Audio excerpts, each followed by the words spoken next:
everyone that are joining today. So welcome to the Middle East Jeong Forum, hosted by the International Association of Youth and Students for Peace, IAYSP, in the Middle East and North Africa. Or welcome back if you're already joining us since a long time. My name is Daniela. I'm one of the coordinators of the forum and your moderator for today.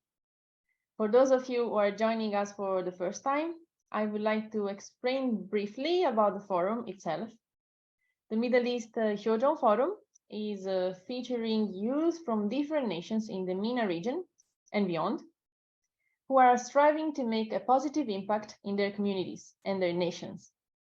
I would like to remind that there is translation for today's session only in Japanese. I'm sorry, unfortunately, Arabic will not be available today. We will see later how to deal with it. But so please, if you need Japanese, click on the right bottom of the screen and there is a globe and you can select Japanese. And if you have any questions, please feel free to send them directly to the chat moderator in the chat box or to me if you want. We will have a Q&A session at the end.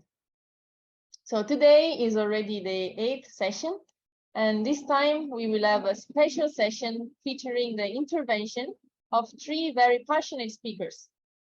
The first speaker will share about cultural diplomacy and the Middle East, also touching on his own personal experiences.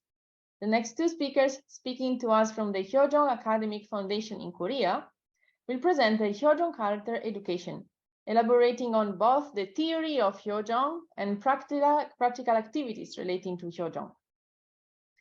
So with this, now it's time to start the real session. And the first speaker of today is coming from Italy, Mr. Lorenzo Cima. He completed his previous bachelor and master's degree at the Ca' Foscolo University in Venice, where he studied languages, cultures, societies, economies and institutions of the Middle East and North Africa countries, with a specific focus on the Arab and Persian cultures. So he's currently pursuing his master's degree in Berlin in international relations and cultural diplomacy, and collaborating in several research projects, including the Transcultural Caravan Network, where he's investigating the transcultural dialogue initiatives between the West and the East, and the Hildebrand Institute for International Research Conflict. He's passionate about his studies, and yeah, I think about very much. And we are very grateful to have him here speaking to us today. So let's welcome Mr. Cima. Hi, good afternoon, everyone, and thank you for the great presentation, Daniela. So I will start sharing my screen and my presentation. So, okay. You can see, you should see it. Okay, so thank you again, Daniela, for your very nice presentation, and good afternoon or evening, everyone, being each of us, I would say, in a different time zones. And thanks, of course, to the International Association of Youth and Students for Peace, and also to the Universal Peace Federation for the invitation to be here today and to speak here today with you. So briefly, I would try today to address in this available time the topic of cultural diplomacy in the Middle East, and starting with the concept of cultural diplomacy from, I would say, a theoretical point of view.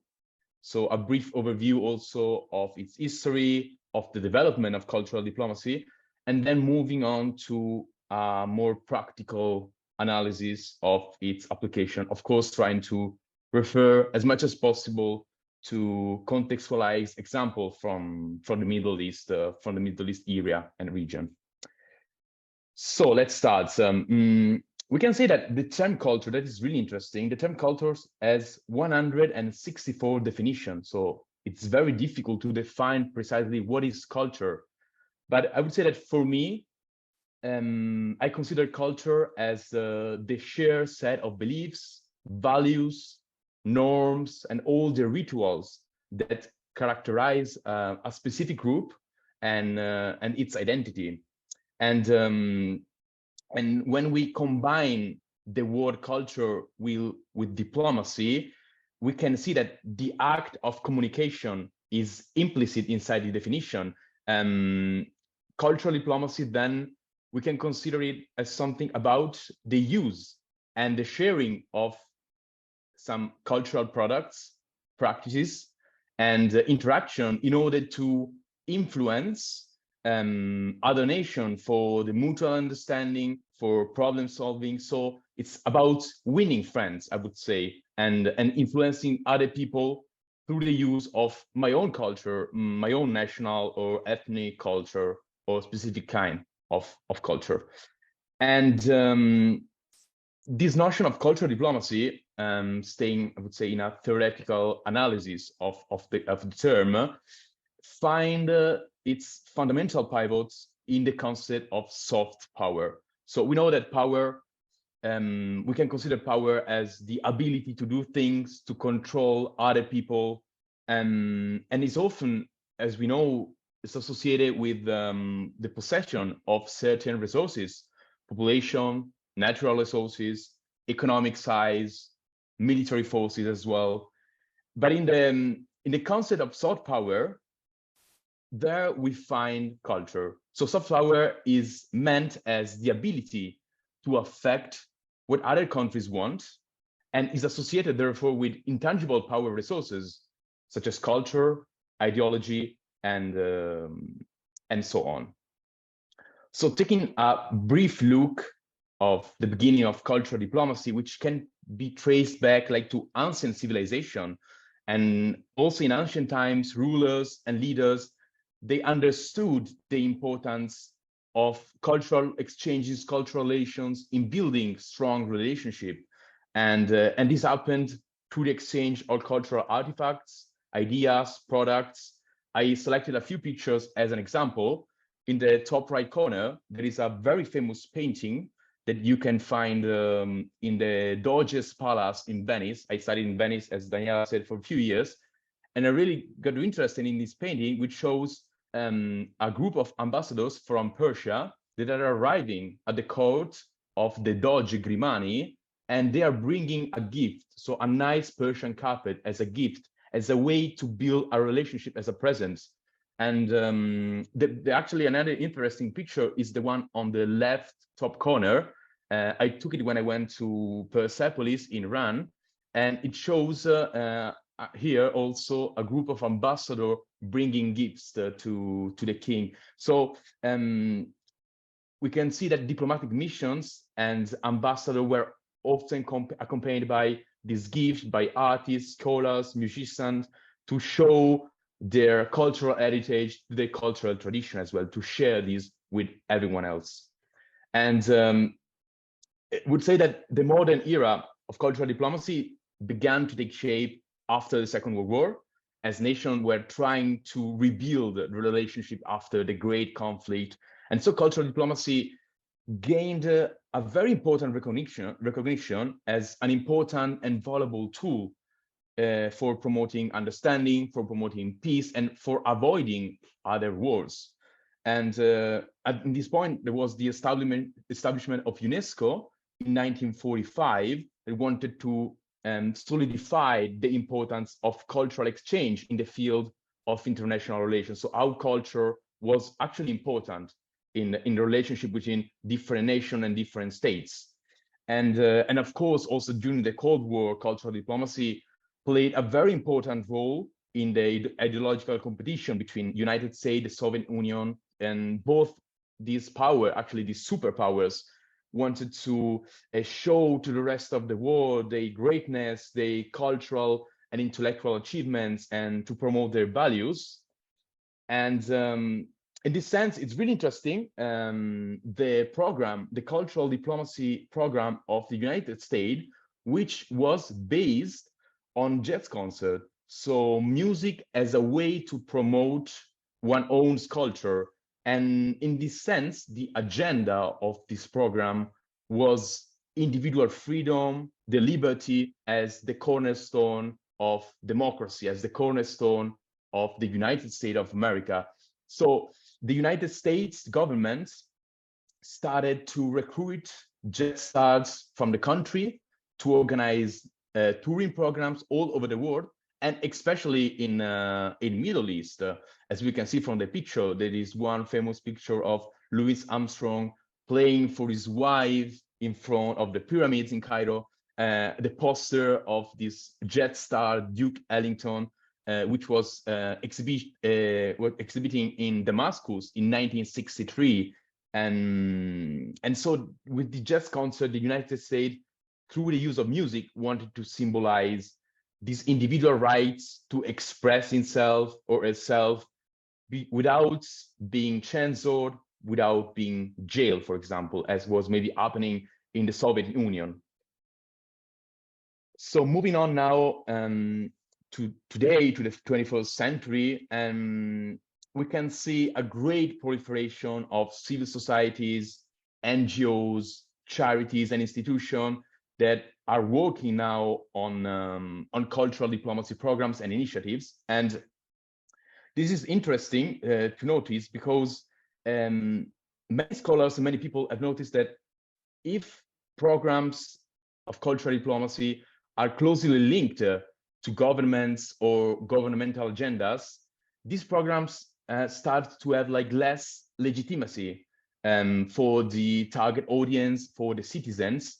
So when cultural programs are actually run by civil society, they actually seem more independent, more authentic, and less compromised by policy concern. We saw before, during the slides before, how cultural diplomacy was used also for a propagandistic goal and not just for build dialogue, understanding, trust. And so that's the big difference that is starting today with different organizations, NGOs working actually on cultural diplomacy with or without the support of the government. And now I would like to try to go over and to look and to analyze some example in practice of some cultural diplomacy initiatives. So what is really cultural diplomacy? How can people actually work and use cultural diplomacy as an important tool for promoting peace, understanding, and dialogue? So the first field is for sure the one of conflict resolution. So promote intercultural dialogue and peace in a region which is marked by political tension and also conflict as well. And I just selected this actually really interesting example that show how is it possible to achieve an intercultural dialogue and peace through the use of music as well.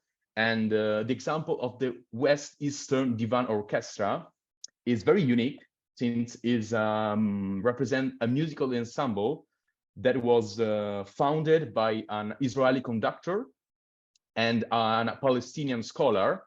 And this orchestra brings together usually young musicians, young students between 14 more or less and 26 years old. And they are from Israel, Palestine, and other Arab countries in the Middle East.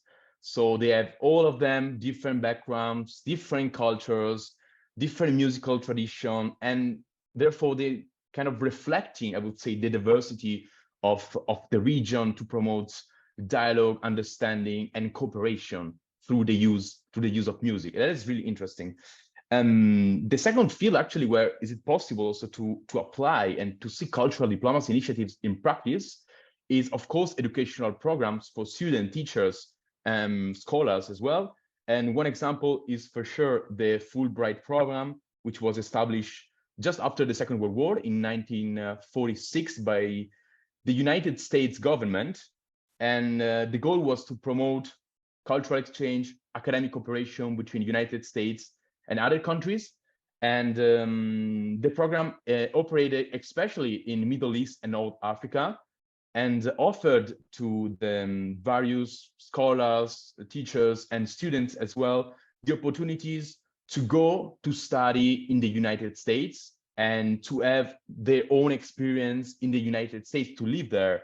So they were offering scholarship for the students, which were covered all kind of fees, living expenses, health insurances, and so on. So the students could travel, could go to the United States to study and to, I would say, develop their own perception of the United States and going back to Middle East with a new perception of the country. And I would say the aim was to build a positive perception and of the United States of America for Middle Eastern students. And very similar is also the role of cultural institutions. I'm sure we have like a great audience here from Middle East and North Africa as well. And I'm sure many of you know the role of American University in Middle East that was established during the Cold War. And also this initiative aimed to foster, I would say, closer ties through culture, through institution between the United States and the Middle Eastern country. So to promote also a better understanding of the American values, the American language, the American culture, a better image. So in this sense, we talk about the concept of nation branding. And so the students in Middle East through this institution, through the American University, had the chance, since also nowadays, to access to this high quality education that incorporates Western academic standards and teaching methods as well. There is one, of course, as you know, in Beirut, American University of Beirut. There is one in Cairo. There are several in the United Arab Emirates, and represent a really interesting example. And the second example I want to show you about cultural institutions is about the Institut du Monde Arabe, which is located in Paris. It's more like an institution, also a museum dedicated to promoting Arab culture and fostering dialogue between different cultures. So through the exhibition that the Institute organized, the events and all the programs, the aim is to show the richness and the diversity of Arab culture to a global audience. We know there are like so many tourists in Paris every year. And through this, I would say, initiative, they get to know also the Arab culture abroad in Europe. And that's a very interesting example. And I actually selected 3 different pictures to show you also how cultural diplomacy can have an impact also on the architectural design itself. We can see from the 3 pictures on the bottom, representing the Institute, how is this unique blend of the building made up of contemporary and also at the same time traditional Arab elements. And that helps, I think, the visitor to be attracted, to generate interest in the Arab art, history, and civilization just from the outside, even before going inside, just from the outside. So that's another very interesting example how the development of architecture design can play also an important role at this point. Sporting events as well, that's another interesting example. We had last year in Qatar hosted the FIFA World Cup, and it was a huge opportunity for the country to be seen on an international stage, on an international level, and to promote its cultural heritage, traditions, values through specific moments like the opening and the closing ceremonies, in which they created the elaborated shows, spectacles. They wanted to provide an image of the host country's culture, of its history, of the artistic expression, to provide, I would say, like a glimpse into its cultural identity. We imagine that like in television, there are millions of people that are watching the show, that are watching the match, the tournaments, and millions of people are watching your country. And it's actually a great opportunity to, I would say, develop an image of your country that you want to share with the rest of the world. And as well, Formula One races, that's another, for sure, another example about sporting events and cultural diplomacy. We have the Abu Dhabi and Bahrain Grand Prix. And of course, also here, this is a great opportunity to for cultural exchange, for dialogue, to welcome tourists from outside of the world, and of course, also to branding. So to enhance the global image of the country, in this case, talking about the United Arab Emirates, and to enhance this image of themselves as a very modern, a very technological and country, built up by contribution to art, architecture, cultural innovation, and technology as well.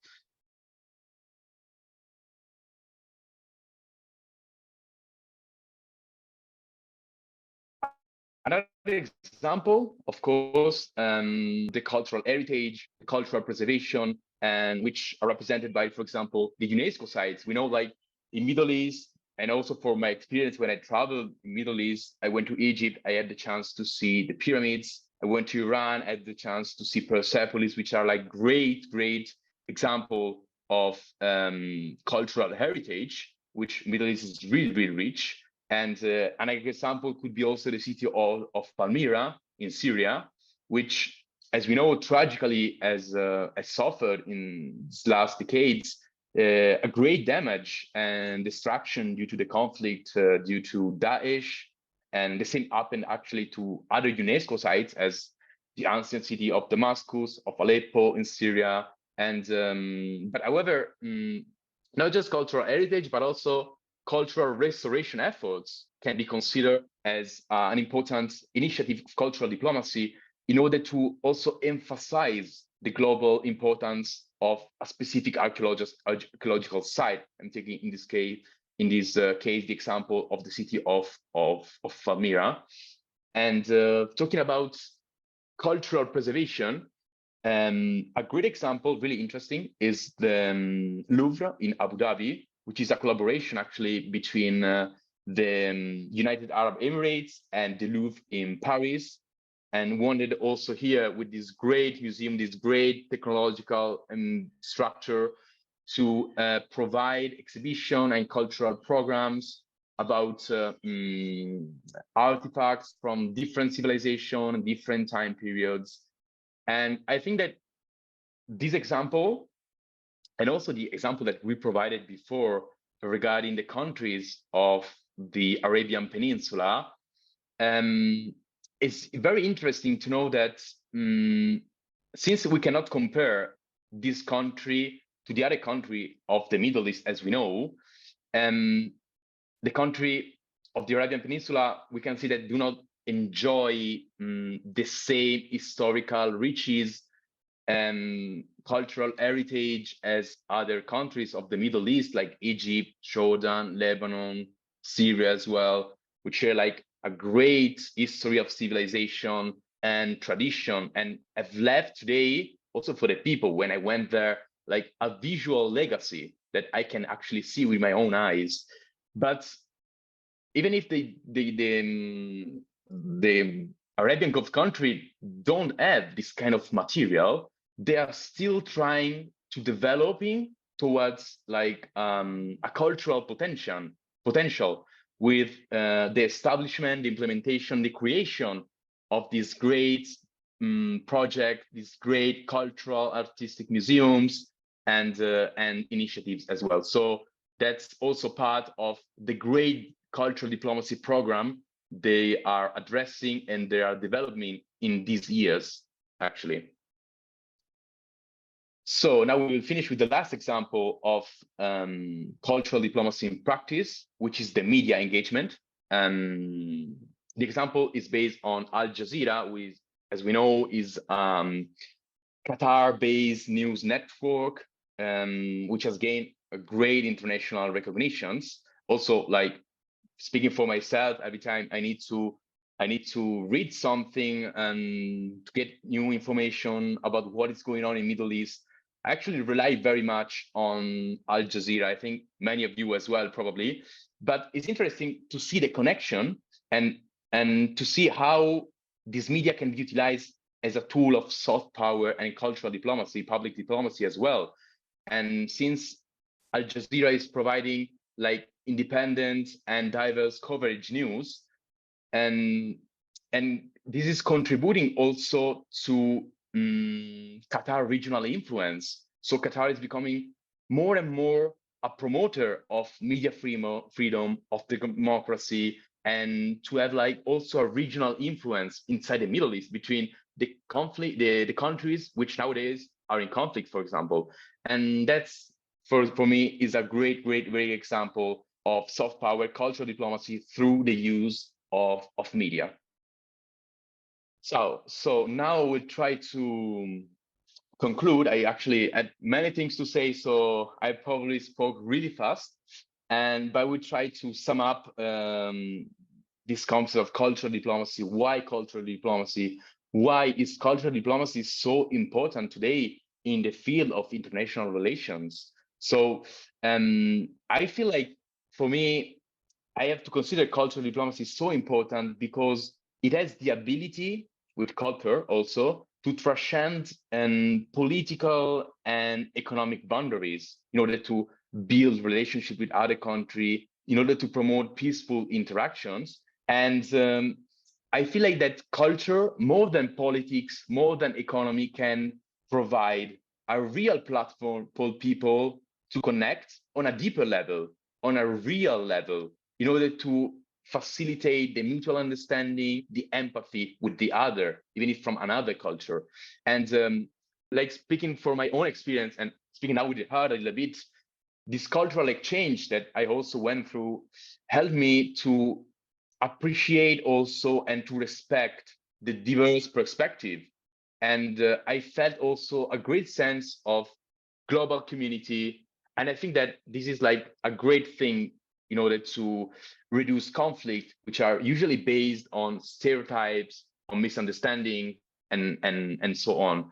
And cultural diplomacy initiatives also have the potential, more than economic and political initiatives, to create longer lasting impressions and influence. I feel like cultural experience often leave like a deeper impact on individual, and they shape usually like also their understanding, their view of the world, of other cultures, of other nations. And these provide, I would say, like a lasting foundation and for like a positive relationship with other culture, with other nation as well. And of course, we saw also through the use of sport and how cultural diplomacy can also have positive economic and political implication. It can create like opportunities, for example, for tourism, for new partnership, for trade as well.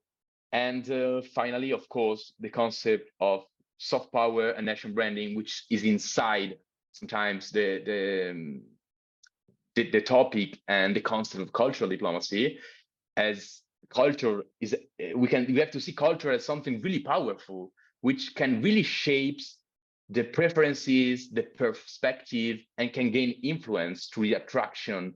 And so we can, it's really different from gaining attraction, gaining influence through attraction rather than through coercion.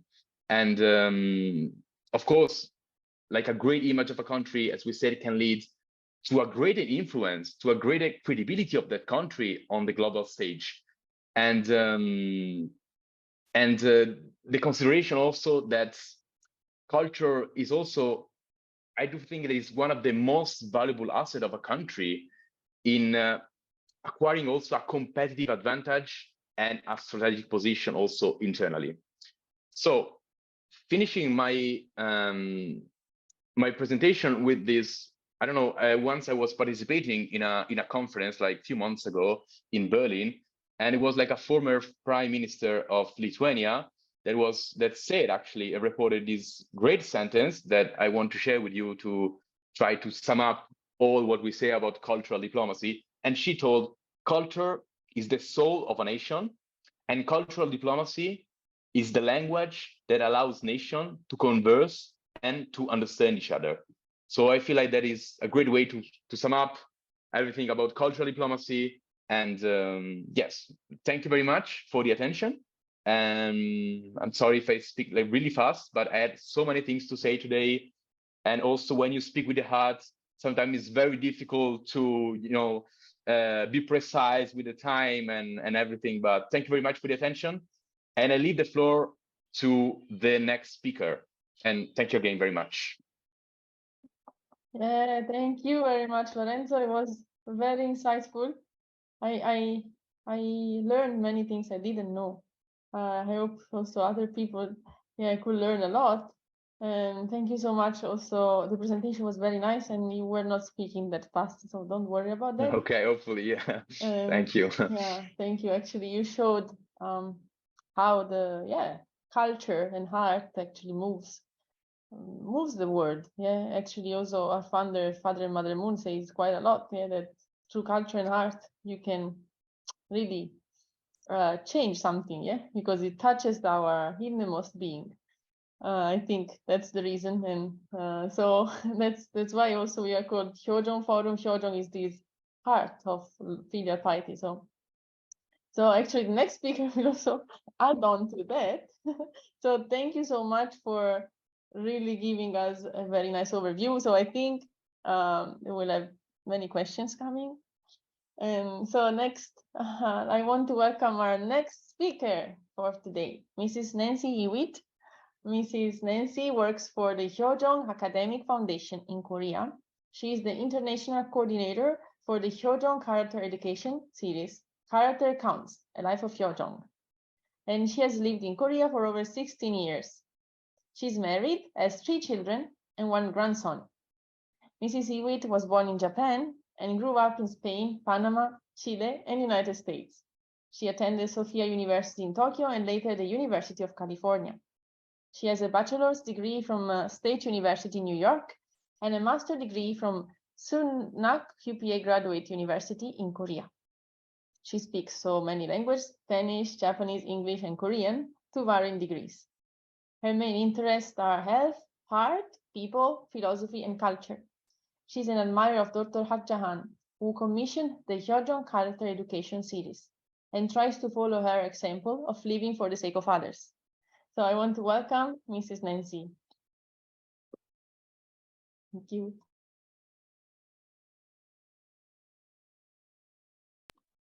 And start video. Everything's set. Okay, that's it. Okay, here we go. Hello, everyone. Hello. I'm sharing my screen. Here. This Go, one. go. Here we go. Mhm. Here we go. Okay. Can you see my screen? Yes, yes. Well, You can hear me okay? perfect. Okay. Well, it's easy to talk to human beings, but to a camera, it's a little disconcerting. So sometimes I end up looking at myself, but I'll do my best to feel like you all are here with me and remain calm and composed. I really appreciate Lorenzo's talk about cultural diplomacy. My dad was a diplomat, and I grew up centered on a lot of this diplomatic lifestyle. But I really find that the culture of Hyojong has helped me bring together all my experiences and to normalize and to understand and deepen my experience and my feeling about all of the cultures, of course, of the ones that the places I lived in and grew up in, as well as other cultures, and reaching out to others besides the ones I know, based on this common heart of Hyojong. And I have the dubious honor to talk about the philosophy of Hyojong today. Someone told me that political philosophy can be changed, maybe 30%, the words can be changed around, but a philosopher doesn't want to change one word. So this is a really big challenge for me to really impart these words to you, so I'm being true to the thought, true to myself as well, and also true to you as much as I can. So this is an introduction to Jeong character education textbooks. The title is Character Counts, A Life of Jeong. We have levels: elementary, middle school, high school, and university and adult books to learn a lot from. I hope you can enjoy it one day. Character education. This character education spans Eastern and Western culture and incorporates Jeong. Jeong is as you've heard, the filial heart. I say East and West rather than North and South or Middle East and West, because East and West seem to be where the greatest philosophical divide is. And this is our area of discussion today, because correct thought is the foundation of the education of conscience, and the filial heart is at the root of Jeong philosophy and culture. Jeong education introduces a strategy for personal growth and transformation based on a search for the conscience, which is our deepest connection to the heart of our Creator.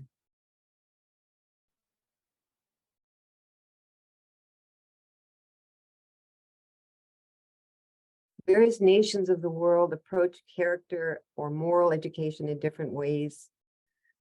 There's people from all over Europe and different countries here right now. You have had different upbringings, different kinds of things stressed to you. Culture is at the center of this. Culture is all the ways of life, including codes of manners and dress and language, religion, rituals, or art of a population that are passed down from generation to generation. First of all, Jeong character education demonstrates that up until now, traditional character education in both the East and West has been localized by era or time period and culture. But we must keep in mind that if character education does not begin from universal principles, from a universal philosophy of education, the concept and the nature of character will remain confused or ambiguous. Hence, Jeong character education must present a timeless, universal model that clarifies the concept of character, clearly defines the major virtues vital to upright character, and offers a course of character education that establishes this basic pattern. To do this, it must overcome the limitations of traditional character education programs. When we look at the values taught in character education courses, we find an emphasis on concepts such as honesty, responsibility, respect, consideration, courtesy, communication, and cooperation. All are very important. We can see that these character attributes, which are the moral capabilities that we in democratic societies can receive through education, have been addressed as core virtues. This shows us that the concept of character covers a wide range of expressions, a common character or personality, as well as the nature of morality proposed from the perspectives of ethics and psychology and education or pedagogy. Unification thought raises the bar, including the heart and of morality and creativity as one. If we disregard the aspects that differ from country to country, we see that programs of character education almost universally teach the moral abilities that we need in a democratic civil society. They incorporate fundamentals of morality, character, and personality that classical scholars throughout the ages introduced and taught in fields such as ethics, philosophy, religion, and psychology. All of you have experienced many of these teachings as you've been you're well-educated and thoughtful people. Jeong Education's program of character education adds the element of Jeong, or filial heart, and tries to realize true human nature that goes beyond the aspects of time period or region. This program embraces a universal perspective. And this is what I was always seeking growing up in all these different countries. I had Japanese influence and Panamanian influence and Spanish and Chilean, and it was very hard for me to put it all together. But this universal perspective adds a deeper understanding of life and of who we are and where our original nature comes from, and how we can bring it all together, our very, very core being into oneness. The term Jeong, or filial devotion, includes the concept of a vertically directed feeling of filial piety in response to the Jeong, or heart of our Creator, along with the horizontally directed feeling of love towards all of humanity, towards all of the people around us. So we need a strong vertical connection and a good, strong horizontal connection. If we're to analyze human nature or character correctly, its original value cannot be realized through character education that highlights intellect or emotion or will. In the absence of one or the other, this will only lead to imbalance. Thus, we need a harmony between the functions of intellect, emotion, and will. Heart, or the Korean term 심정, which is heart or feeling, is the very foundation of intellect, emotion, and will. So only a character established on the foundation of the heart can become well-rounded and perfectly balanced.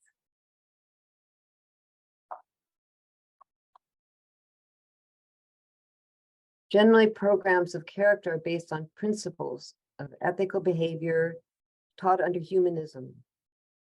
While Jeong Education's program of character education seeks the heart of the Creator as the origin of character, stressing that the starting point of true character education can only be found where heavenly character and human character become one. That's a big calling. Jeong character education is rooted in the principle of human virtue, or 심정, a heart and spirit of filial piety. This is the reason that Jeong character education emphasizes the concept of the Creator as our parent, who is the source of our conscience, and emphasizes living for the sake of others. Another way to describe this is with the Korean concept of ta'ajui, which I'll be speaking about. The concern of cultivating a caring heart for others, Jeong character education introduces a foundation for personal growth and what we call a grand transformation of character, based on a search for the conscience, which is our deepest connection to the heart of our origin. It reaches beyond the scope of character education based on humanistic knowledge alone. I might repeat many concepts again and again. The idea of the verticality, the need for vertical relationship, the need for a horizontal relationship, but not one without the other, a balance. We might call this an education of the central heart of God. Now I want to talk about the foundational thought that underlies Hyojin character education. The relationship between humanity and our creator corresponds to that of a child to its parents. In the West, it's like a grandfather and grandson relationship, which is very beautiful. It is the same way that the mind seeks to care for the body. The love of our creator embraces and cares for all human beings as beloved children. God is a true parent who loves and cares for us, rather than a God up there, separated from the corruption of all this of this world that is filled with material desires and fallen nature.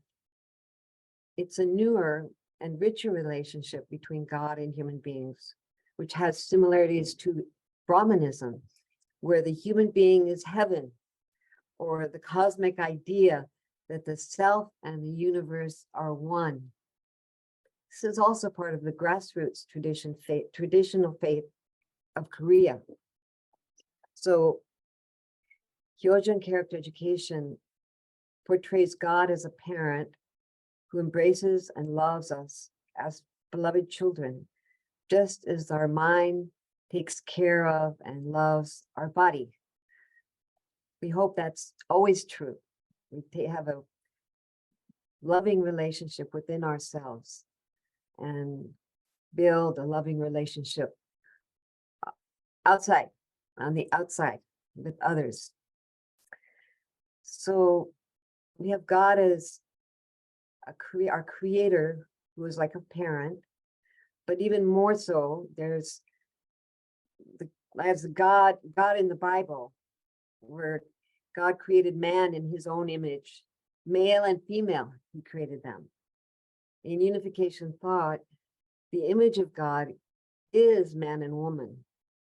The intangible parental God became manifest through the children, the first human beings, who are called Adam and Eve. In the Middle East, my one little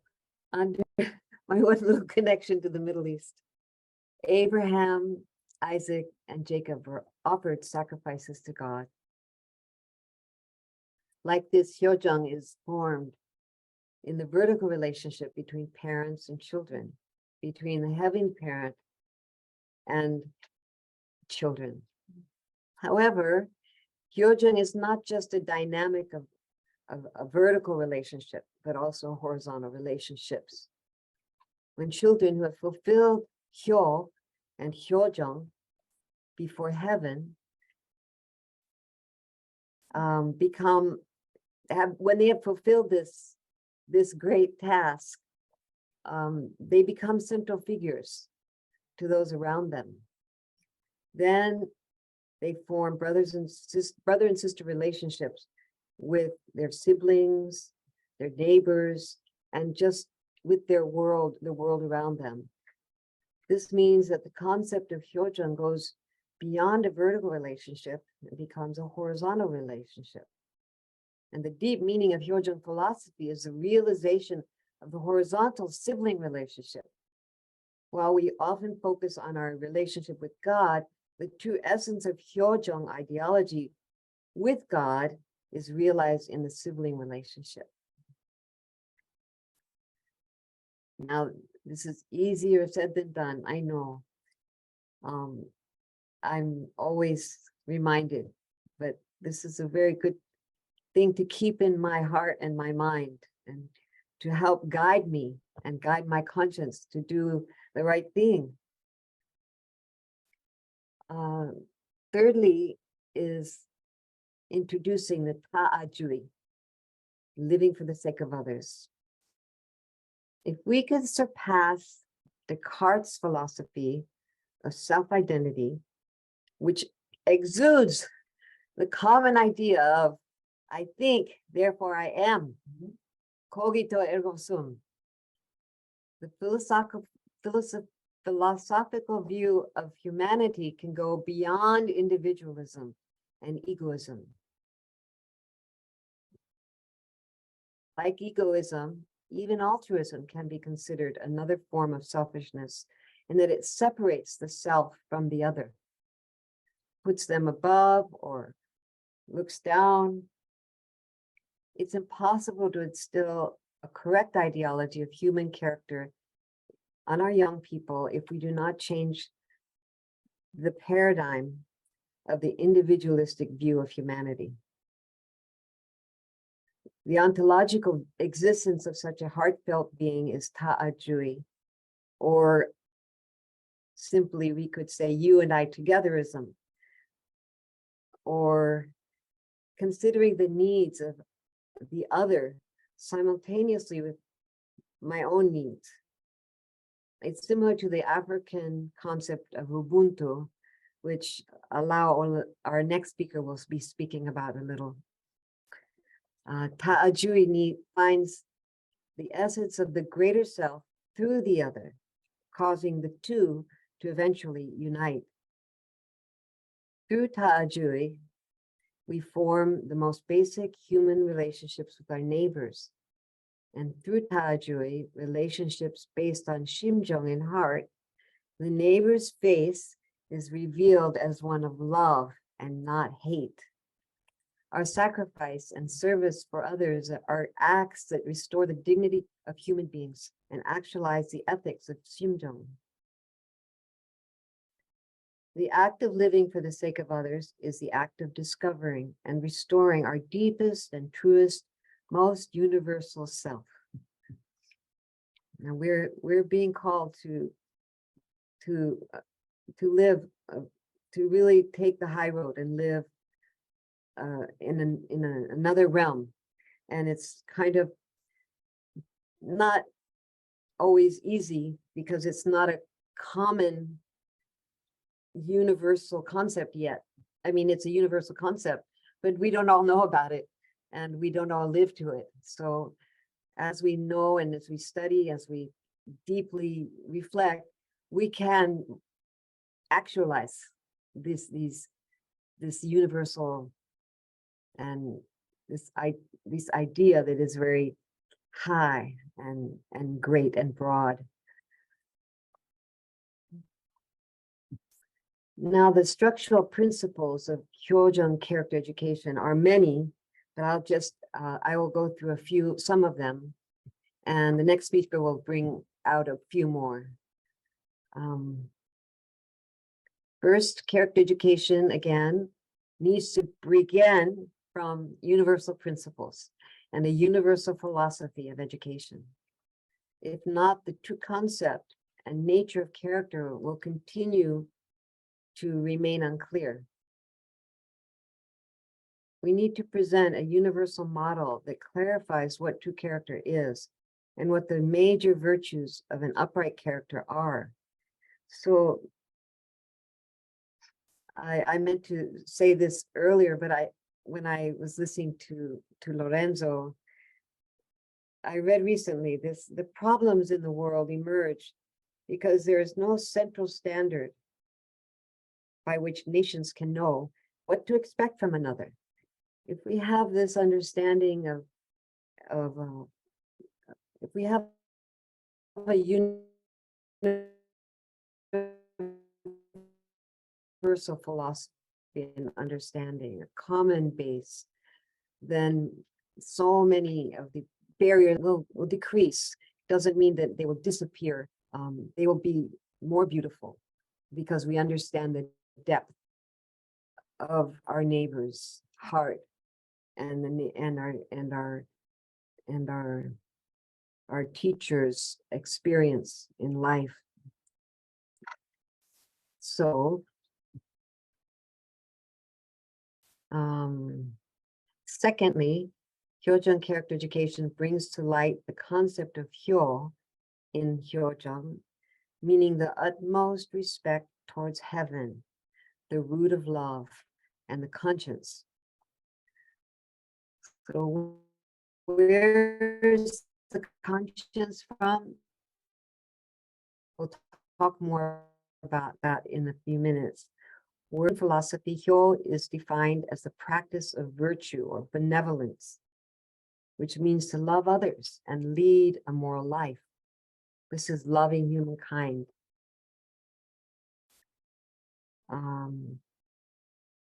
This, if the foundation of morality of the individual is hyo, the foundation of morality within the family is called virtue. Hyo, or filial piety, and benevolence together express a deep love. So I've only spoken mostly about loving humankind and loving our neighbor. But I also must say again that we loving heaven, giving love from earth towards heaven, going upwards, is a gift. To know how to love heaven is a true gift. And based on my love for heaven, I can love humankind. And based on my love for people, I can love the creation around me. I can love the environment, as well as all of the makings of the country, what has built the country. Instead of the Confucian ethical rules in hyo is a respect, a courtesy. It's more rule. It sounds like a little bit more ethical rules. A person of love, or ein, or loving, someone who loves, carries a wholehearted spirit of love for all people. So hyo and respect is found within benevolence. And the concept of Jeong is found within Jeong, within the deep heart. In other words, the deep, heartfelt motivation of parental love leads to the child's devotion and loyalty. This is a very important part. The deep, heartfelt motivation of parental love leads and inspires and brings out the children's devotion and the natural loyalty. These two pillars, Jeong and hyo, are fundamental principles that sustain morality and ethics within a family. This is what keeps the family together. No love for humanity can be realized if it's not based on deep heart of Jeong. And Jeong comes from our Creator. The concepts of Jeong and hyo established a unique philosophy on character education. Together, they can be the driving force that revives the concept of original human nature. So many lost souls and lost young people, because of our real lack of what original human nature is, and how to raise our children so they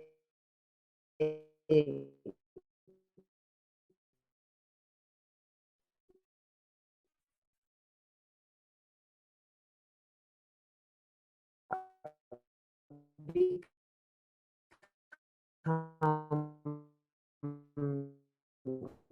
true human beings.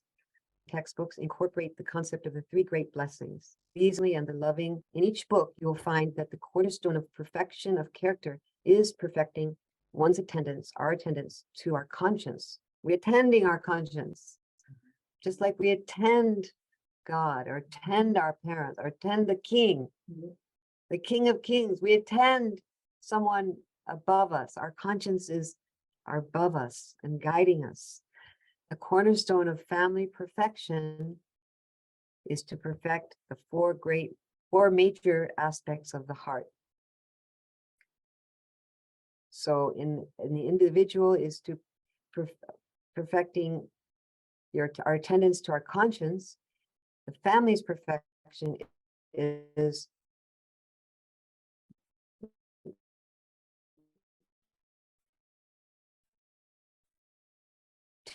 to perfect from the parent to child, children to the parent, husband to wife, and brothers and sisters.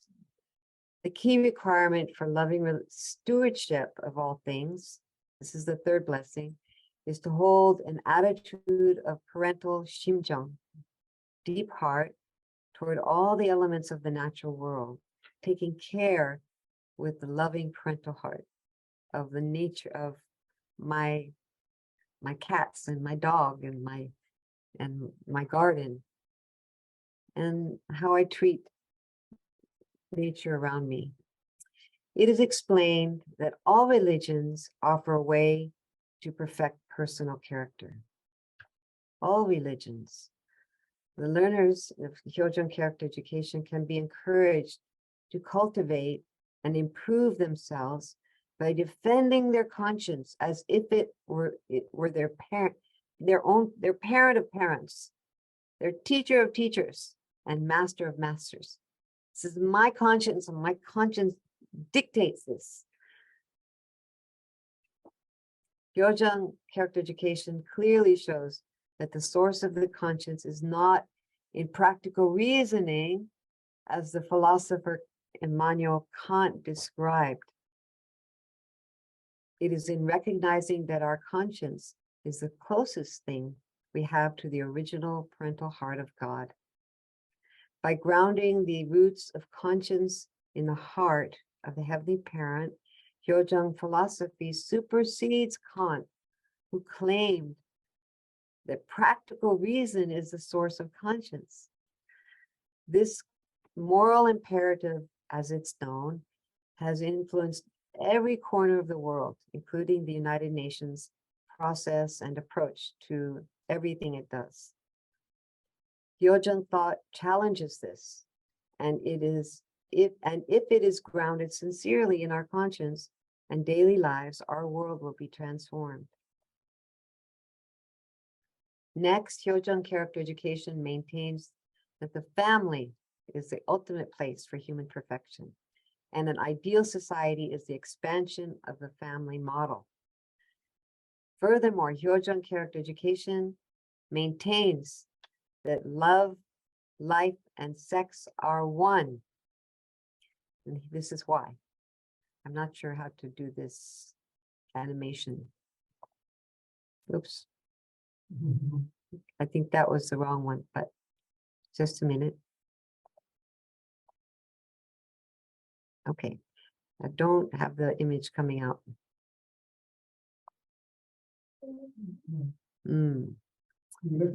Here it is. Fundamentally, sex arises from the principle of love and life, and must adhere to the law of love and life. In its wholesome goodness, sexuality is essentially manifested in the principles of love and life, and follows the principles of love and life. Since love and life and sex are one, love and life cannot be separated, nor can sex be divided. In this sense, sexual indulgence and deviance signals the death of love, where one's love is divided and lifeless, and life is divided and dead. The conclusion must be that sex should adhere to absolute values, very different from the current trend in the West. A very steep hill to climb now. Finally, at the core of Jeong character education is the concept of a heavenly parent and true parents, together with the idea of Jeong, the heart of filial piety. The path of a true parent is Jeong. Our filial heart towards heaven shines brightly. Thank you. Wow, thank you very much. Wow, thank you very much, Miss Nancy. I think there were so much. Actually, the concept of Jeong, we always talk about Jeong in our forum, and finally, we could have an overview of what is behind, and is really understand that our Creator Heavenly Parent is heart. So our heart is connected to that. So I I thank you very much for your presentation, and yeah, I believe that this is a concept very simple, so simple that we don't need so much reasoning, but it's just we need to feel it. Yeah. At the same time, it's not easy to put into words. So thank you very much for this explanation. Actually, I am eager to know more and to study more character education. And yes, thank you very much once again. And so we are off to the second part. And I think please be prepared because they will have many questions. And yeah. So now it's time to move to the second part of these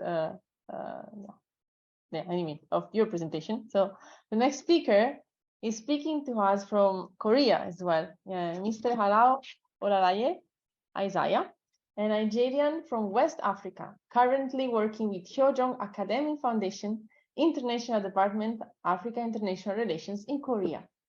He is also a PhD candidate of Sunak Universal Peace Graduate University, Korea. His study is focused on spiritual nurture in developing the faith of adolescents. Mr. Alao was the national leader of Family Federation World Peace Unification in Nigeria from 2007 to 2015, and also the Secretary General of the Universal Peace Federation from 2007 to 2013. He's married and his Japanese wife. Together, they have 5 children and 1 granddaughter. So let's welcome Mr. Halao. Thank you.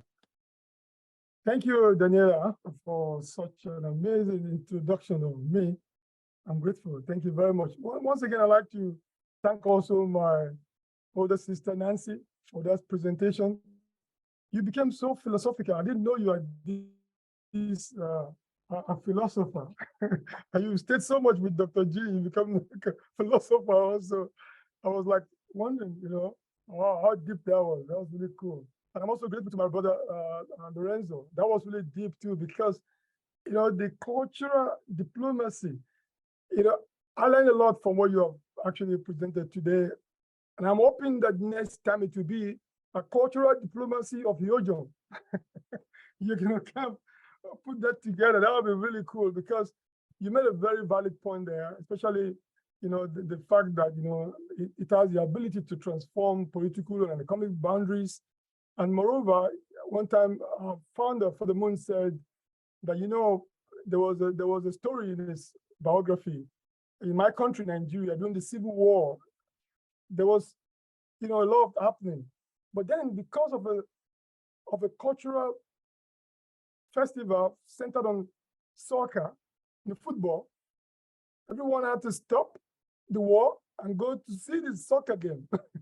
So that is how powerful, culture can be. And Mother Moon is promoting culture every time, insisting that we can really, show this world the beauty, that we have really derived from culture. Thank you very much. So I will be, let me quickly share my screen. I will try to be very quick, but I will also make effort to speak slowly and not to be fast. I will try to take the step of my older sister, Nancy. Can you all see my screen? Yes. Yeah, and can you hear me clearly? Right? Am I very audible enough? Yes. Yeah. Okay. Yeah, thank you. Yeah, really, right now, as you can see there, the shift in the paradigm, it is time to shift our paradigm. And that will be focusing on Jeong. And again, with reference to what Nancy said, we can emphasize that it is impossible to instill a correct ideology of human character, in our young people if we do not change the paradigm. If we do not change this individual paradigm, of individualistic view of humanity, we will have a lot of problems. Like in my country right now, the population is growing. A lot of young people are over in my country, Nigeria, and also in Africa as a whole. I had by 2050, there will be over 400 million population in Nigeria, and the meridian age will be 21, 22. That means there will be a lot of young people in Nigeria. Wow. So it is time to really work hard. So I'm very serious about this. So, and then of course, this Hyojeon is something we have to look at very deeply, very seriously. So this concept of ism, togetherism, as my sister said, of all the Tajui in Korean War, or living for the sake of others, which is also similar to the African concept of Ubuntu. All of this means the life of Hyojeon. In Africa, we see culture as very valuable, and we completely connect to the fact that, when you behave outside, they could tell where you're coming from. Your behavior will lead to what culture and what kind of upbringing you have. So the Ubuntu in Africa is very essential, and it emphasizes on living for the sake of others. I am because you are, so we are together as one. So it is a principle of love that has God as the parent, and based on that, you and I, the other person and me, and the older brother, the older sister, the younger brother can become one. This is the idea. As such, when all mankind becomes one family under God, the universality of attending heavenly parent is realized. Then we can understand how to connect to a higher power, a central control tower. So Hyojeon is the fundamental principle of loving and attending that central power, that central tower, control tower, vertically, and we can love our neighbors, all humankind horizontally. So in other words, we are looking at a vertical Hyojeon and an horizontal Hyojeon, right? In connection to higher power, Almighty God, a connection to each other. So this is actually the paradigm shift we're going to be looking at very quickly. And then next on my slide, we want to look at the features, of accreditation of these Hyojeon textbooks. Hyojeon character education has established 3 areas of application. I'll be talking to you more about that, namely the conscience, perfection of 4 major realms of heart and love, and perfection of an attitude of stewardship to all things, how we attend to all things. So by applying the holistic educational method, which can be described as the embodiment of Jeong, which is also can be said to be an embodiment of a deep heart, then we can really be able to apply Hyojeon. All what we have had, the philosophy we have had from Nancy, we can begin to think of how to put them into practice. So character is a designated function itself. When someone says you are a man of character, you're a woman of character, what do they mean by that? So character is a moral function, not just based on reasoning, but also on one's feelings and one's emotions. So a new paradigm we're talking about of character education can only emerge from the concept of filial piety. So we can quickly sum up this to say that our concept of Hyojeon goes beyond the notion of filial piety within the family.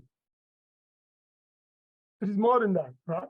And then the concept of Hyojeon also includes the reverence, the love, and the devotion towards Almighty God, the ultimate heavenly parent, and of course, our birth parents too, in connection. So again, we're looking at Hyojeon now with Almighty God, the creator of all mankind, and then the connection with our birth parents, the parents who gave birth to us, right? So now how do we reconcile that? What is the relationship between God and what is the relationship between our parents? Are both of them vertical, or one is horizontal, one is vertical? It's interesting. So, okay, now we look at it this way. In addition, the textbooks of Hyojeon Academic Foundation should be organized with an orientation of ethical and emotional content that engages the vitality of the students in each age group appropriately. That is why we do have in our Hyojeon textbook, as you can see probably behind Nancy there, we have the elementary, for 3 and 4 grades, elementary for 5 and 6 grades. We also have the middle school, we also have the middle school for the 7th grade, middle school for the 8th grade, and middle school for the 9th grade. Of course, we also have the high school and then the university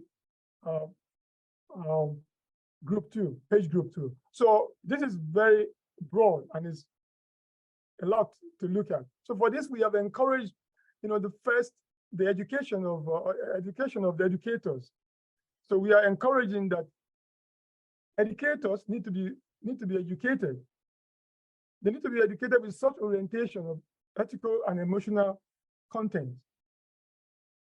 As in the case of my country, Nigeria, there's a pilot project there of educating the educators.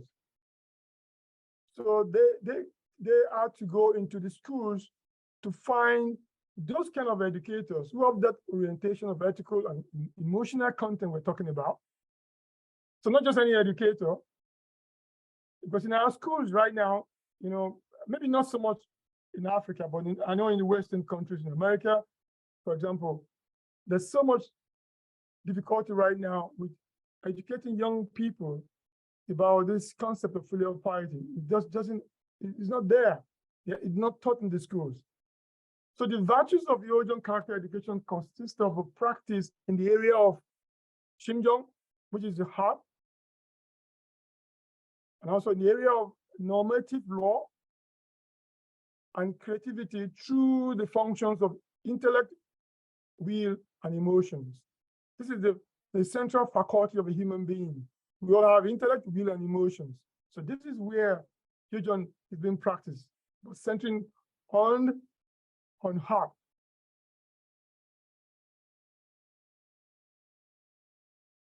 So this virtue do not remain teacher-centered, as you might think. It is not teacher-centered, but it guides students to educate their own hearts, to cultivate their sensitivity and express benevolence through heart-centered deeds.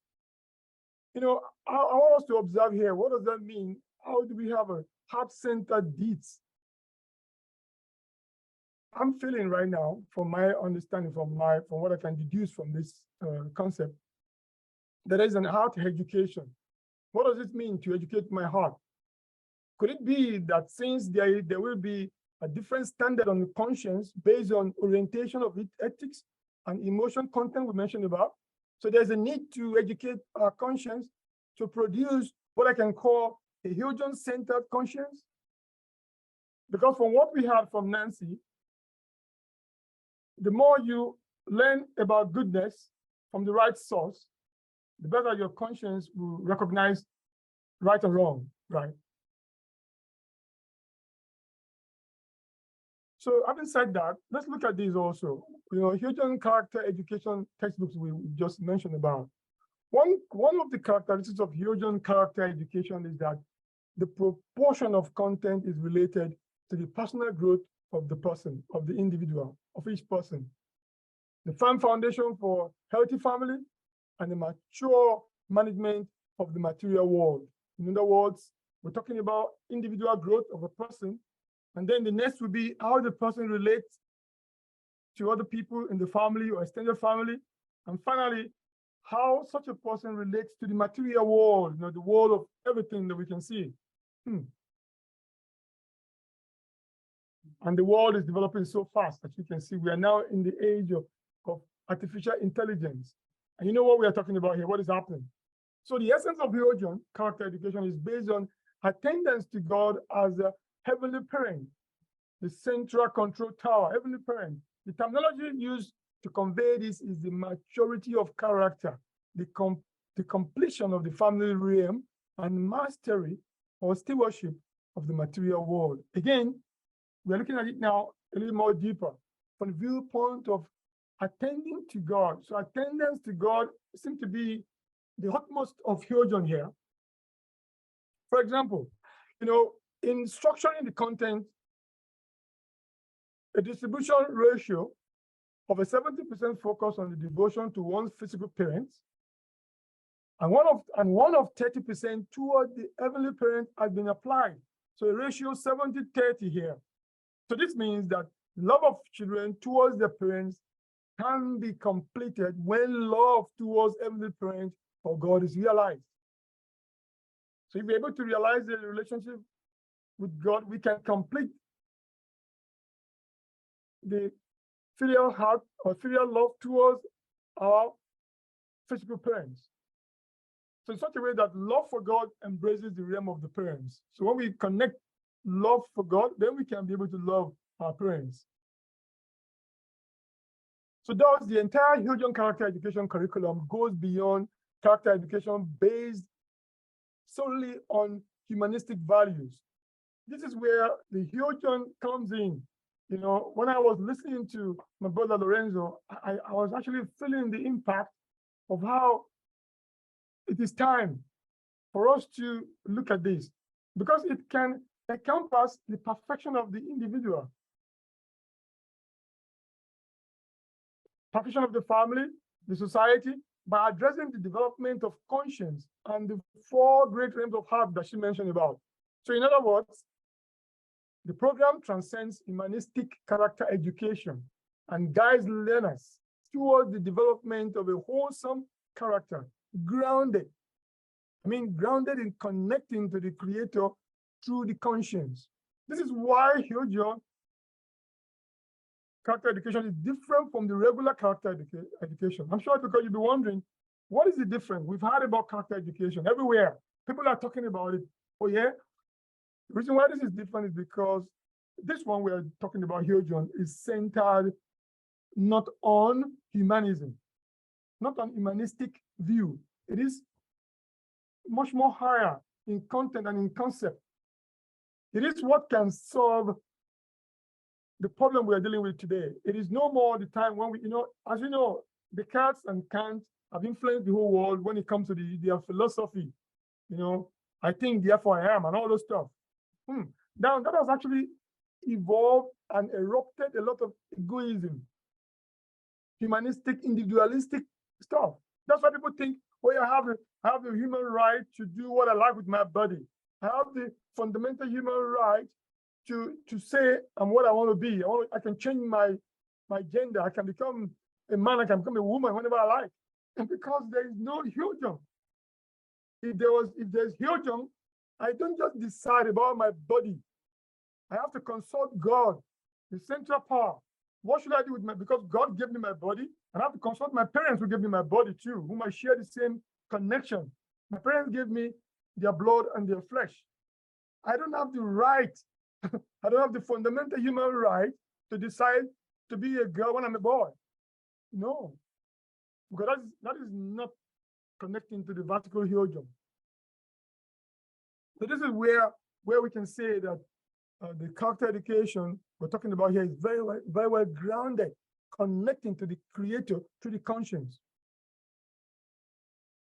Now again, when we examine this here, we've been talking about this a lot, and you can see this amazing picture here of a very cute grandson, giving, what you call this, piggy, what do you call it? Giving a grandmother, oh yeah, piggyback, yeah, thank you. Look at that, it's so beautiful. And this is actually here in existence, This is here in action. And again, you see also the little boy down there also doing the same to his grandfather. And this is called filial piety. It is the seniors plus the children equal to filial piety. It means this combination of a character become one. Carrying him on his back. Yes, he's carrying his father on his back, and he is carrying a grandmother on his back. Amazing. So from that perspective, our concept of Jeong goes beyond the notion of filial piety within the family. The concept of Jeong includes reverence, love, and devotion towards our ultimate parent, earthly parent, as I mentioned, among also our earthly parents, as we can see here. In fact, it is said that in Confucianism, that the root of filial piety is in humanity within filial piety. So in Jeong philosophy itself, the root of Hyo is Jeong, heart or mindset. You need to have the mindset to connect to the parent, to connect to someone older, to connect to God. knowing that there is a Jeong, this heart of our heavenly parents, Almighty God, we can understand the Jeong and the heart of our earthly parents, our mothers and our fathers. We know what they want, what they desire from us. And then we can manifest heals towards them. We can now say, okay, what is my father, my mother thinking? What did they desire for me? I have this very interesting story of Viktor Frankl. Viktor Frankl is a philosopher, I think he's one of the psychoanalysts from Austria. He was wondering, what should he do? What should he go to America? Should he go to proceed and give more credibility to his philosophy of logotherapy, psychoanalyst logotherapy? He was been thinking, what should I do? What is the best decision? So he's been asking God, praying. He prayed for a long time. There was no answer coming. So there was a day he was just passing by. I mean, his father was passing by a broken down, like a broken down monastery, one of those places where the war had broken down some synagogues and churches. And one of the father brought home one of the pieces of the 10 Commandments. On that 10 Commandments was written, honor the father and your mother. So that was when Viktor Frankl saw that, and he felt, oh, wait a minute, this is the answer to my question, to my prayer. Honor your father and your mother. And he decided, look, I'm not going to leave Austria. I'm going to remain in Austria to take care of my parents. But what do you think the reaction of the parents were? The parents said, no, Frank, you better go. Frank, go to America. Go and succeed. He said, no, I'm not going to go because I can imagine what will happen to you people if I leave you. The Nazis are coming. Maybe you're going to be thrown into prison and all of that. If you have time, if you read one of these books, called In Search for Meaning, you will understand how this person really demonstrated hero in his own way. All right. So this is it. This is actually one of the things we need to look at. So the starting point of hero is the Jeong, the heart of God.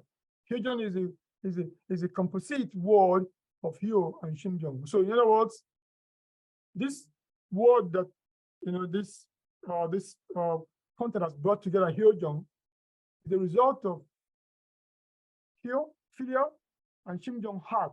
But you can say filial heart. But no matter how much you try to you define it, you will still be finding it difficult to understand, except you put it into practice. When you put it into practice, then you will have the experience that you can explain here to someone without so much talking. Yeah. So in conclusion, today, I'd like to say that the model for the development of loving and mature character accentuates the emphasis, the parallel between our creator and our loving parent, and our own position in embodying a loving and parental heart toward our neighbors, towards our friends, toward those in our family, and eventually, towards our own children. Because right now, we need to educate ourselves how to relate to our children. What kind of hero we need to have towards our children? When our children can respond to us, also, how do we connect with them? Because many families, many parents lost their children because not knowing how to relate to them or with them. And many children also lost their parents because they did not know how to relate to their parents. So this is the good thing about this Jeong we're talking about. It is not just for young people alone. It is for me. It is for you. I need to understand. I need to study it very deeply to understand. But one thing that you will find in our books is that you find that it is divided into 3 parts, which you have actually had today. One is love heaven, and the other is love humanity, and the third one is love the country. This is actually the motto of the founders of this Jeong. What is loving heaven? What does it mean to love heaven? What does it mean to love humanity? What does it mean to love the country. It can be applied in three ways. You love heaven by connecting to what God would desire of me, what Almighty God would desire of me. How do I educate my conscience in that vertical direction? And how do I become a person of a personality of a good character? And then afterwards, the other one, love humanity, would be how do I find the right spouse, the right husband, the right wife? How do I begin a life of a relationship centering again on the first, love heaven. So I go from loving heaven to the second one, but I then connect to love heaven again based on that personality of myself and my spouse together.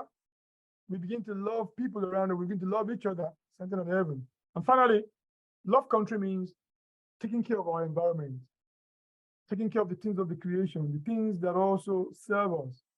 You know how we take care of our environment, how we can love all those things without misusing them. How those things we love to be with us all the time. So, and then of course, we presented here today as a worthy example of true teachers, and true leaders and true parents who embody and demonstrate this kind of heart are the founders of our Hyojong education itself, Dr. Som Moon and Dr. Hak Jahan, whose lives of service and sacrifice for the sake of humanity and world peace have been recognized and lauded by people from diverse fields of endeavor throughout the world.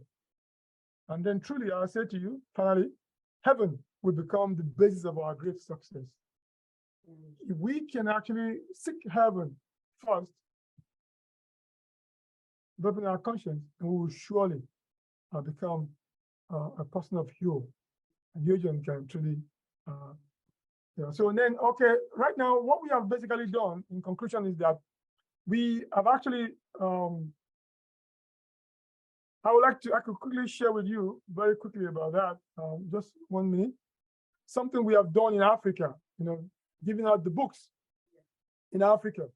We have given out the books to different countries in the world. Maybe if I can quickly let you see something here, if I do have something here. Probably, can you see my screen? Not yet. Are you able to see that? No, we just see the previous slide. We don't see it. Slide. Yeah. Oh, okay. Okay, then maybe I have to re-share it. Maybe I have to redo that, right? Okay, hang on. I have to re-share again. Just a little bit of some kind of the way we have distributed these Hyojong character education books around Africa, because I'm dealing with African relations, so so let me see if I can find that here. There you go. Could it be that, or could it be this? Okay, can you see now? Yes. Okay, very good. Okay, now I think you may be able to see more. It's very small. Oh no, that's too much now. Is that better? That's good. Okay, how about this? Okay. Okay. All right. So this is what we have done. We have distributed these books all around, almost in DR Congo, the quantity you can see there in French, 280 books, and Cameroon, 200, Kenya, Senegal, Zambia, Sao Tome and Principe, Swaziland, in those languages, in French and English, Gabon, Burkina Faso, Mali, Congo, Brazzaville, Chad, Central African Republic, Tanzania, Uganda, Botswana, Zimbabwe, Malawi, Southern Sudan, Burundi, Somalia, and Ethiopia. Actually, this was actually the previous data, but we do have more of these that have actually gone to different parts of Africa. And what they are doing right now in this country is that they are making their model, of how to distribute, how to reach out to the different schools. And there's something also that we have also done. We have created the African focus. We made another book of Hyojong education. I think if I have one of them in front of me here, that basically has what we call African focus. We wrote the books now we are reading in perspective with the stories in Africa. You know, something like this. I don't know if you can see my screen, African edition, right? This is the Regional Academy Foundation. And then this is African edition right here, you know. So this edition shows actually stories in Africa. One of them is called, for example, Stories of God in Africa. Here, Stories of God in Africa. And this happened to be, interesting enough, I just opened one in my local language of Nigeria, Yoruba language. God, Obatala, you know, in the Stories of God and Obatala. So we try to communicate the Yoruba education in the context and in the stories of different countries. So in Namibia, they will have to bring up stories about that are Yoruba kind of stories that are Yoruba centered in their own country, and then they build up their content in that regard, and we can help them look at it. We confirm the content and we approve, and with that, we're able to actually help them to develop their structure in their country. Like I mentioned before, in some countries, they are educating the younger the educators to be able to like give out this content of Yoruba character education. So thank you very much, everyone. I'm grateful. Thank you for your patience. We're sorry we spent so long than we envisioned. Thank you very much. Thank you very much to you for this very, big summary. Is not easy to summarize, and definitely, is so amazing, so important that we share this with young children at a very level. I really was enjoying when you were explaining the different curricula for different ages. That's very, very interesting, very important. Wow, thank you once again. And this, as we have already seen, is a very special session indeed. And I hope we can have a very fruitful Q&A session now. So it's time to invite back all the speakers back to the virtual floor. I will ask you some questions from the participants. Okay, we will not keep this too long, so don't worry. And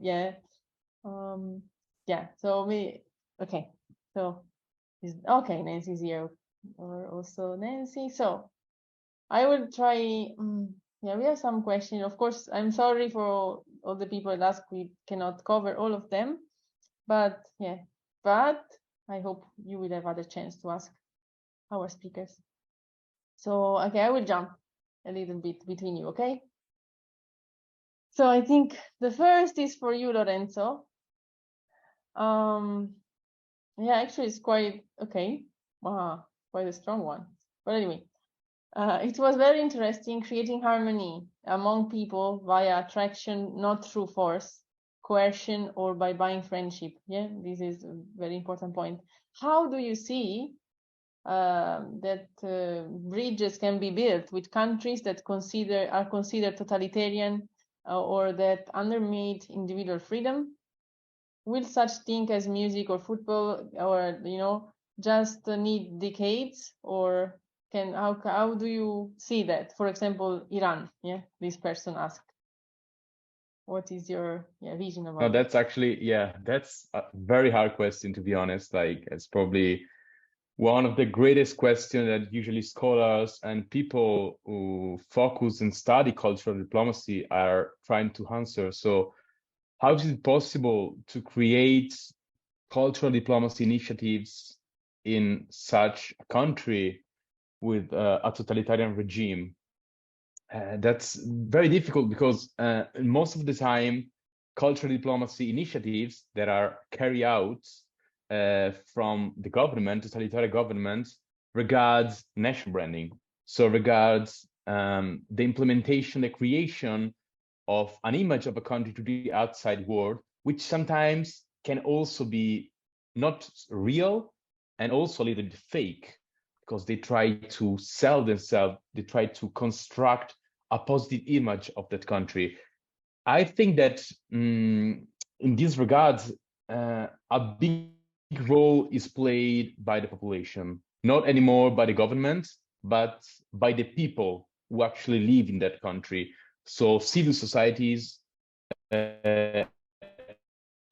NGOs, also from outside, from other countries that lives there, and from the people who had left the country already. In Iran, it's very usual the people, for example, film producer, artists, are leaving the country because it's not possible for them to express their freedom of thought, freedom of expression, and so they are building, they carry out cultural diplomacy initiative outside the country.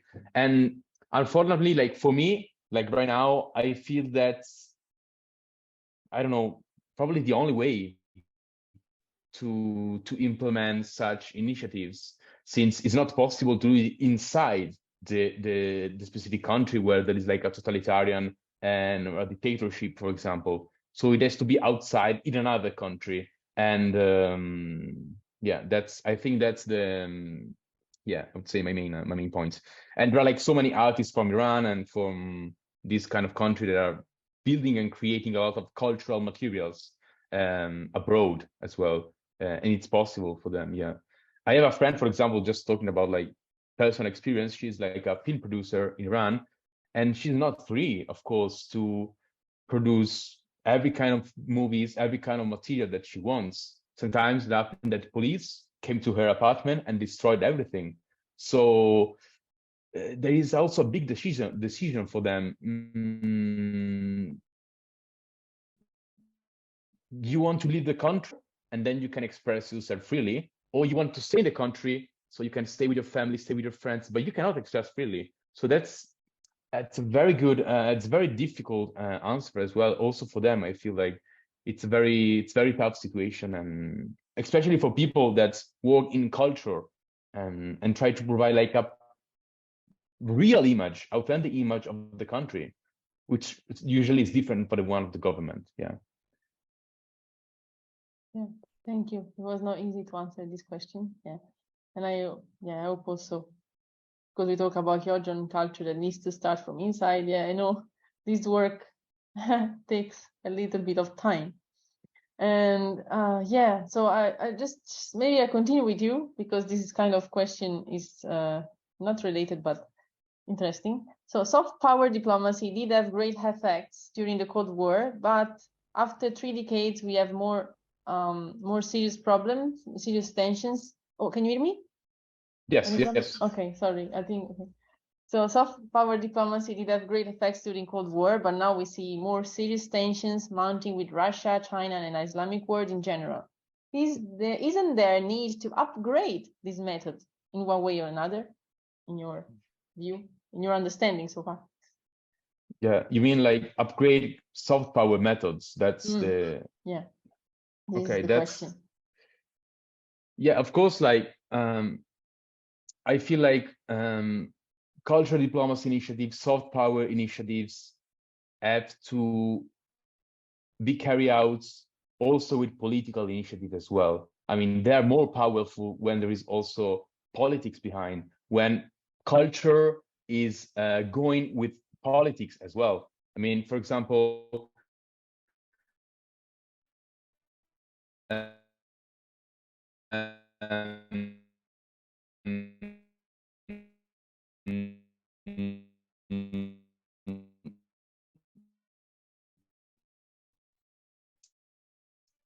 if we refer to a specific conflict, it could be Russia, Ukraine, Sahara, it's usually very difficult to, of course, provide a solution, especially when we talk about the government to reach the heart of the people is easy. But between governments and institutions, of course, politics, I feel like has like a great role in that, and culture probably is not enough sometimes. And I'm actually still trying to understand this by myself, to be honest. I don't have like an exact answer for that, but I feel like soft power could be powerful, let's say, if it's connected also to politics as well, and to political goal, political achievement as well. Yeah, so political agreement also, and these can further and can create deeper connection and deepen relationship between states.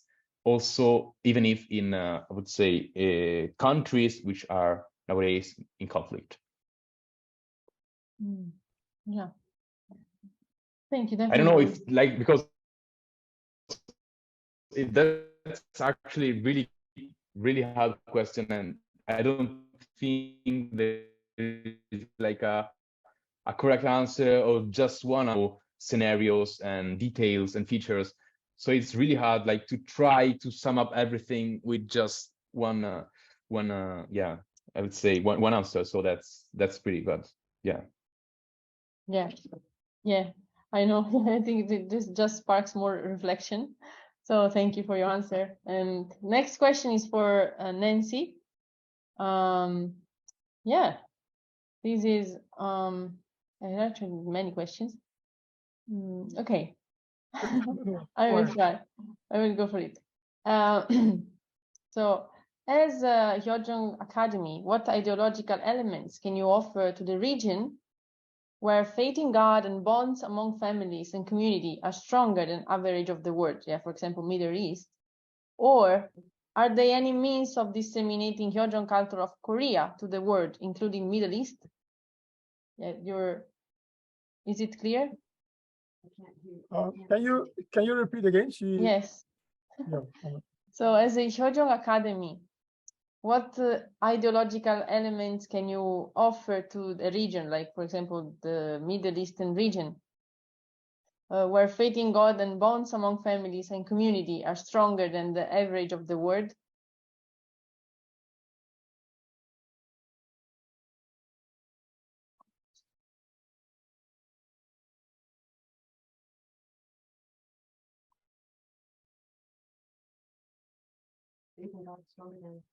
Really sorry, I think some connection problems. Let me disappear. Ah, jeez, what's happening now?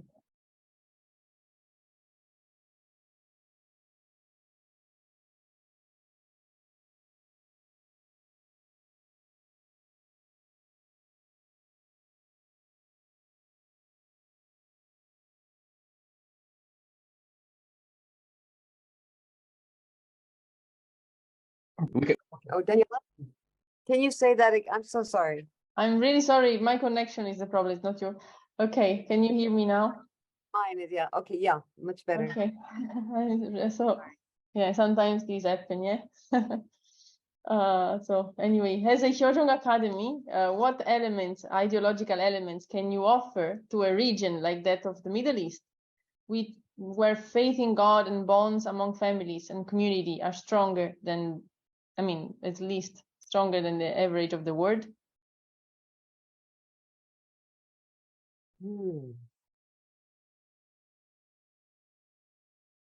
Hard question. If I knew more, if I had more experience in the Middle East, I might be able to speak more carefully and knowledgeably, and I don't.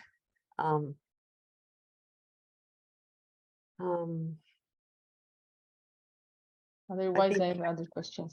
The ideological elements are there, but the practice is the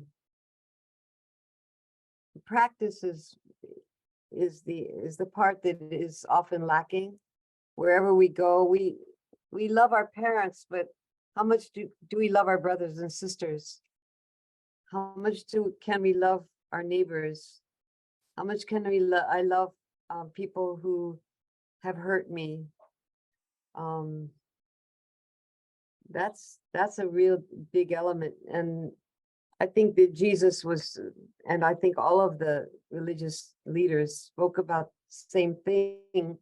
The golden rule is to do unto others as I would like to, as be done too. And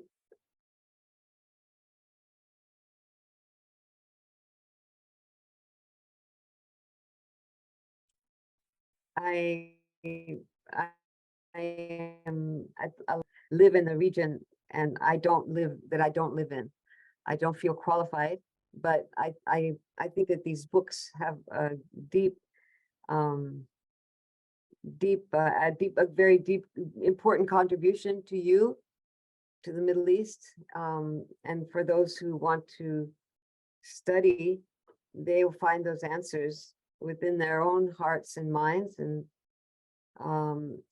be empowered to live, become examples to those people around them. Because you are in the environment, with the environment around you, you know what is lacking, what is needed, and what isn't. Whereas I am not there, and I cannot say, except for that I think that having been in many places, lived in many places, I felt that there was the same problem everywhere, which was the same thing we encountered, the lack of love for each other. I know that as a child, I felt,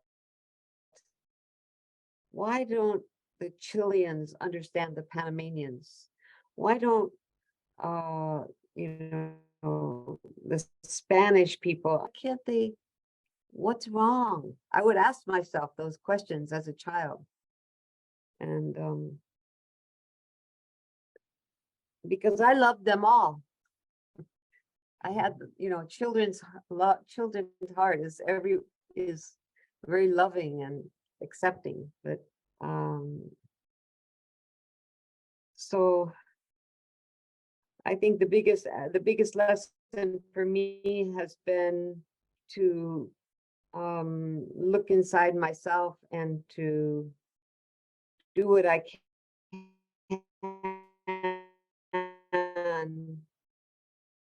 to forgive those that hurt me, and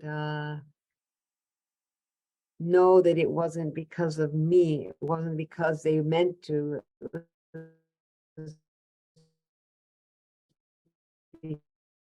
Because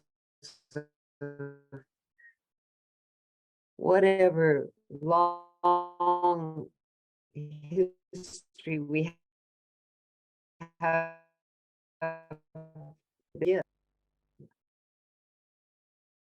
that's my ideological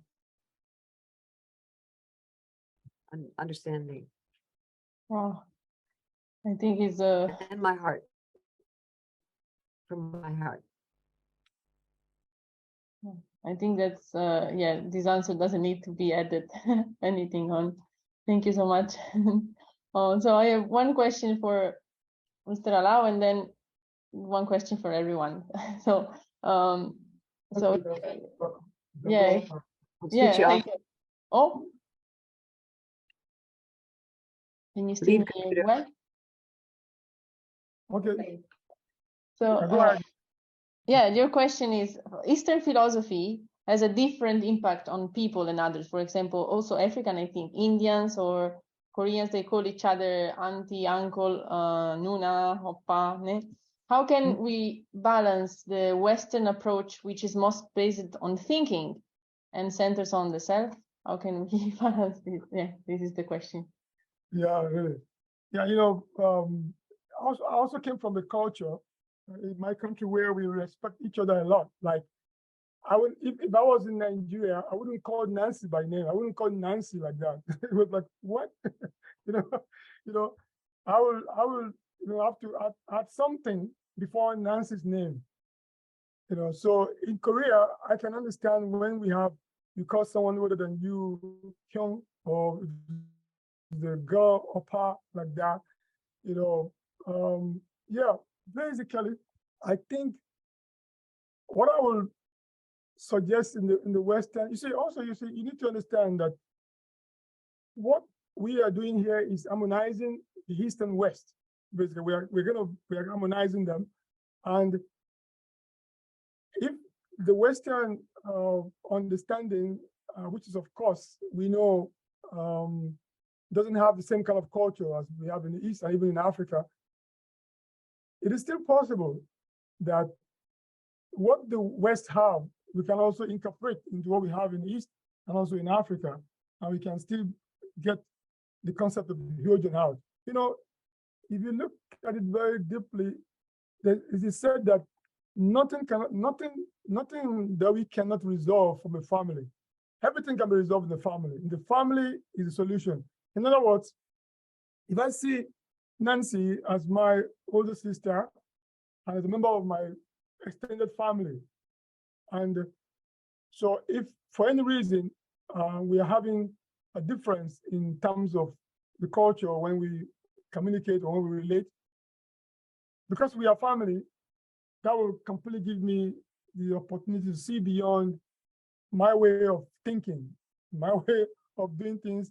I'm from Africa, or when a Korean meet me, the Korean was used to that kind of a honorific, way of communicating.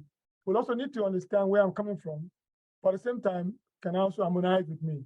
I think this is a good thing about what we're doing here, in this community. Like we are really bringing things together. Well, I must say to you, one of the things that actually surprised me was when I first went to England, to London. I'm from Africa. In Africa, when you're moving on the street and you meet an elderly person, you have to say hello or good morning or good afternoon. It's natural like that, even if you don't know them. But I did that in London. I was in trouble. It was like, what? Why are you greeting me? Do I know you? I was like, oh, okay, sorry. No. I said, oh, right, that was really strange. I thought I should greet an older person. We're meeting at this corner, at this place. I should show my regard. But it was kind of offensive. So I stopped doing that. I was actually very shocked at first. So this is what we're looking at here. At the same time, I still respect the British, I still respect the Americans, I respect the West. I understand where they're coming from, but I also know where I'm coming from Africa. Sometimes it's even overdone, the respect things overdone, but however, we have to harmonize. That's where, from the family point of view, from what Hyojin is saying, we can overcome all of this. We can go beyond all these boundaries, and we can start to harmonize the culture. I don't know, there's a lot to say about that, but already we spend so much time. Thank you. Yeah, I hope I'm thank able you. to give some Yeah, it was very nice, your overview. Thank you so much. And yeah, I want to ask you one final question to all of you. And yeah, thank you. Anyway, this is, let's see, is a very personal maybe question. So how do you see the future of society and the world change through what you are doing? Also, if you want to say some final remarks about, also how to practice the Hyojong in your field, maybe this is more for Lorenzo. But generally, how do you see the future of society and the world change through what you're doing? How do you hope the future to look like?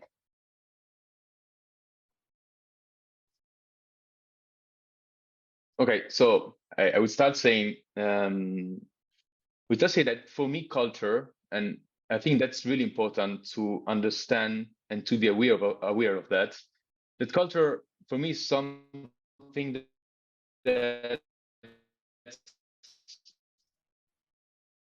you're not in life, something that you learn in the social environments where you live. It doesn't start from my genes, my biological constitutions, but it starts from the social environment where I am. And that's really interesting because sometimes this way for me to perceive culture and to perceive society is also a way to go over boundaries. I would just make an example. I come from Italy, and Italy is considered a European country, of course. And I also always consider Italy a very European country, but actually is also a Mediterranean country. Italy is not just European. And if you go to the south part of Italy, it's amazing how many similarities the south of Italy is sharing with Arab countries, with the countries of North Africa. And sometimes it's more similar to Arabic country rather than European country, than Germany, rather than France, and so on. And that's something I think amazing. And when we think about that, when we try to go over the boundaries, and because sometimes it's like there is like this metaphor about cultural glasses, that everyone has a different pair of glasses that shape its vision of the world from the culture where it was born, from the culture where it learned. And so I hope that, I mean, from a personal point of view, to keep discovering the world, to keep talking and discovering new realities can help me learn different cultural style as well, and grow in the sense, like from a cultural point of view as well. Mm. Yeah. Yeah, I was thinking also when I listen to, when I look at what I'm doing, when I look at what we are all doing together, I feel like, you know, the character education itself is the key to preparing, you know, the students for a certain future, young people for a certain future. Because if you see recently, I don't know if you noticed that, you know, for the first time in our world, technological advancements are moving so fast, faster than we can imagine. And I have my second son actually is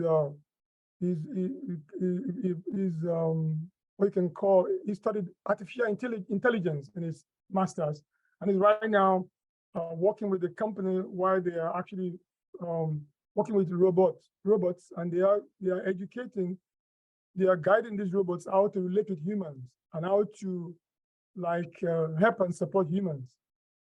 And there's so much work to be done that it depends on what they input into this machine, that the machine will give back, right?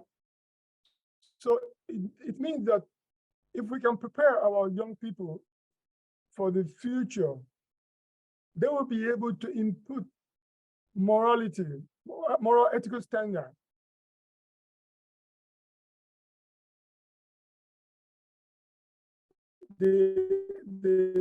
What you can call a high level orientation can attend and serve humanity better. You see, so that's why I believe that this is the way to go. I'm very sure, you know, I've taken care of young students from the age of 12 to 15, for example. I did that for more than 5 years. And what I notice is that there's no particular set up rules or way in which you want to educate them. You have to allow them, you have to understand them, you have to see from their point of view, and you have to let them express themselves, but you have to guide them towards the direction that they can naturally want to do the right thing. In other words, you have to ask God, how do you want me? What should how can I guide these young people who are so pure, who are so innocent, who are so good, who are ready to absorb knowledge, wisdom, and understanding? You know, so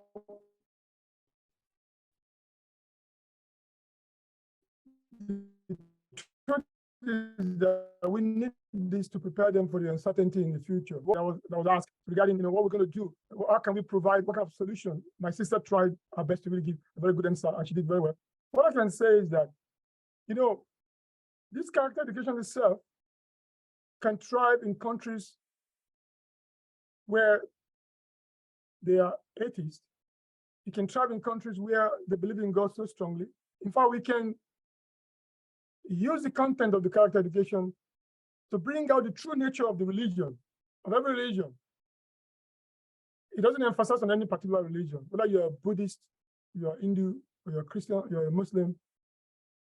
Every part of the religion emphasizes character in relationship to the supreme being, and character in relationship to the society, to order, all of this. So we can do our best to emphasize on guiding the young people, and eventually we'll be able to also help the countries and the nations. And that is why we also want to get into the government. like what we're doing in Nigeria, for example, we are not just going to schools where we want to go to. We are going to the government.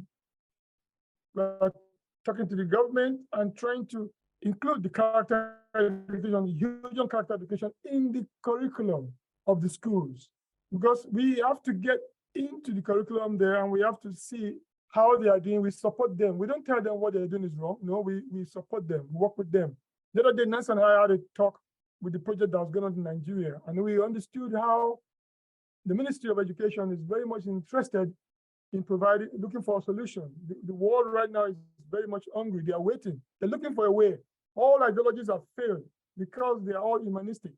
So they are looking for a better ideology that will have it's not leaning to the west, to the east, to the south. No, it's completely headwind centered, on something more higher than anyone. Yeah, sorry, thank you. Thank you. Nancy, do you want to add something? Can you hear me? Yes, can you hear Nancy? Can you speak again? Can you hear me? Like faintly, but we can hear you. Speak loudly, louder, so we can hear you. Come back on your machine here. Come back on your speaker, and I will go off from here. Everybody said, what's the right thing, and just one little more thing to add is, I think, the family, the parents, the children, the teachers. One thing